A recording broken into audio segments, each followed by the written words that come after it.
We're going to go ahead and move on to our third question. Give me one moment to pull it up. And this question will go to Solomon. Law enforcement currently working with community support groups, in particular, the groups that work towards racial equality? If so, how does law enforcement currently do this? I guess I should start since I'm the law enforcement. One of the reasons I was quick to commit to this forum and kind of is just to throw open the door and open those lines of communications on this issue specifically. Our partnerships with the schools has been longstanding, a very positive one.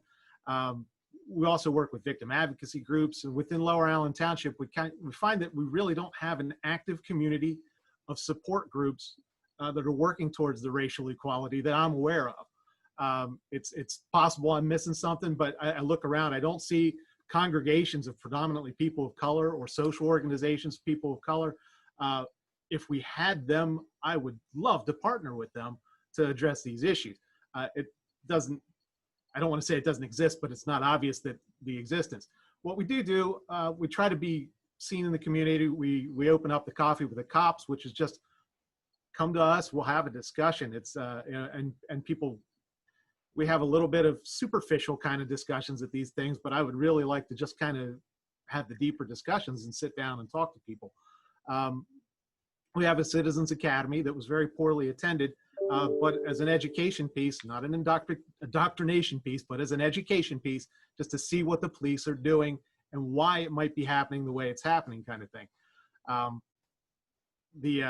Which, by the way, we want to get that going in 2021. So if anybody's interested in jumping on board with that, again, I get to advertise too a little bit. We've partnered with the Al Huda School, a Muslim school in the community. Meddard's House, the after-school program that Cedar Cliff and Redland, the West Shore School District, deals with. We've partnered with them. So we're out there. We're trying to nurture these relationships, and we're absolutely open to these types of things. And even from a totally selfish perspective, from a recruiting perspective, we need to get in touch with these communities of color. We try to get the word out there because we want to represent the community on this police department. And to get recruits in is difficult. And I understand the history of policing and people of color. And sometimes it's not desirable to get into this field, but I really believe in be the change you want to see. So, to anybody out there listening, it's not the best time in the world if you're watching TV to want to get into law enforcement. But I tell you, the payoff at the end, when you can do something positive and make the change that you want to see happen, that's where to get in. So reach out. I mean, if you're Lower Allen Township and you've got that community group, the door's open. Thank you, Captain Crone. And I'm glad that Solomon came up with that question because it allowed you the opportunity to speak to what you are doing. And those of us who are at Cedar Cliff can speak to how close your relationship with us is and to our community. So Solomon, thank you for that question. Does anybody else want to add to that before we move on? Absolutely. So I want to say something very positive about my experience as a resident in Lower Allen Township. So, and Mr. Are you Captain Crone? Is that right? I really like you. I think you're a great person.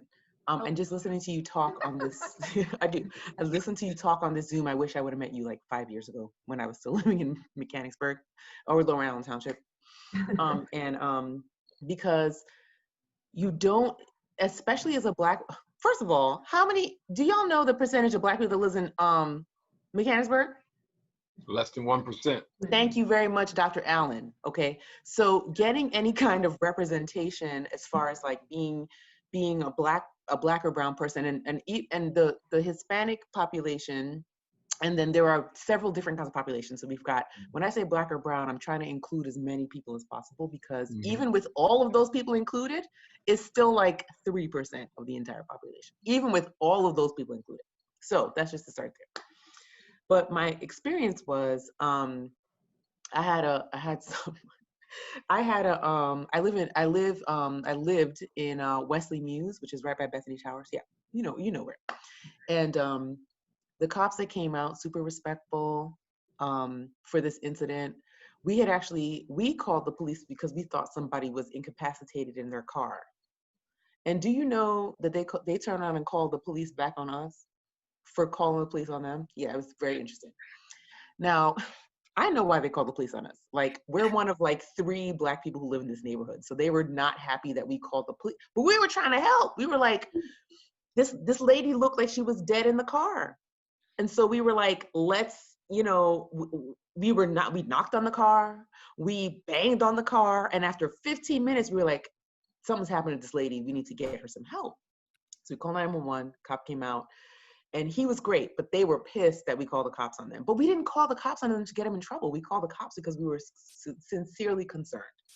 So the cops come back and they're like, we got a noise complaint. And we were like, what? The only noise we made out here was because this lady was in her car and she looked like she was dead. And we were trying to help. And they were like, well, if we get another noise complaint, we have to fine you. But, we're not saying that you did anything wrong, So like they were very, they were very helpful in that they came when this lady needed help. And, things like death and like things that are scary like that, very important. And I want to say as a person who's in the community a lot. So we work in Harrisburg, Carlisle, Mechanicsburg, all of the Harrisburg name carrying townships around Harrisburg, even up to Hershey. One of the things that we've realized is that the police are more than willing to work with us. We've had several meetings with Chief Carter as YPOC. And that's not the problem. The problem is not that the police aren't willing to work with us. Again, there's a fundamental difference of opinion on one, how the power structure should look, and 2, who the power structure should serve ultimately. Again, and living on both sides has been very educational, because the way that I've gotten treated by the police in Mechanicsburg, Lower Allen Township, and the way that I've been treated by the police in Harrisburg, and the way that I've been treated by the Capitol Police and the state police, these are all very unique and different experiences. And I don't know that they should be.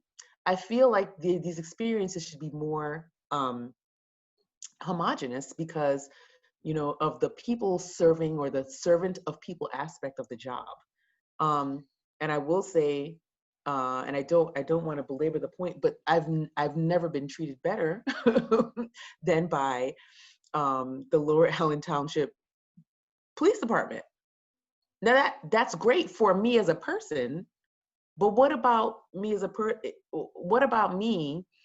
a person who's in another space? What about me? What about other people who are like me, who don't have the means, who don't have the money to live on the West Shore? Are those people supposed to be subject to, those kinds of things? And so these are the kind of questions that I like to ask. I have every single person I've ever reached out to who's worked in policing has been amazing, but that's not the problem, right? The individual is not the problem. Like Captain Crone, as an individual, is not the problem. Like, we are not trying to get rid of police jobs. Like, that's not the idea. The idea is to, so I'm going to be very, very frank, abolish a broken system. I want to know, nobody has answered this question for me yet, how a system of law enforcement that is based on slave catching is supposed to benefit the least of these in our society. And that's a real question. That's a bomb. Right? Our police. Because they don't understand that. No. And you just hit on something that's national. Yes. And most police chiefs across this nation do not understand the mentality that was a derivative of the 1920 police department. And not even a derivative. This is a direct lineage. No, we don't want to pretend like it's some kind of I don't know, far away concept, right? Like this is not far away. I don't want to say derivative, not that I bless your words, Dr. Allen, because you're saying something absolutely about 1920s in particular. Let's talk about Tulsa. Let's talk about Rosewood. Let's talk about these communities in which police were instrumental in literally abolishing communities less than 100 years ago.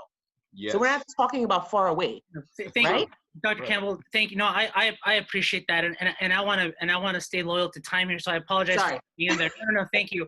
But I think my biggest takeaway from that, and I hope that others can somewhat resonate with what I heard, was that Captain Crone is doing something phenomenal for our community here, and that it's something that we wish to see in other places. And how does a institution that was based upon slave catching supposed to serve Black people and brown people in the country? That's a real question. That's certainly something that should linger in all of our minds, and it will with me as well. So again, I thank you for that, and I thank you for pushing back.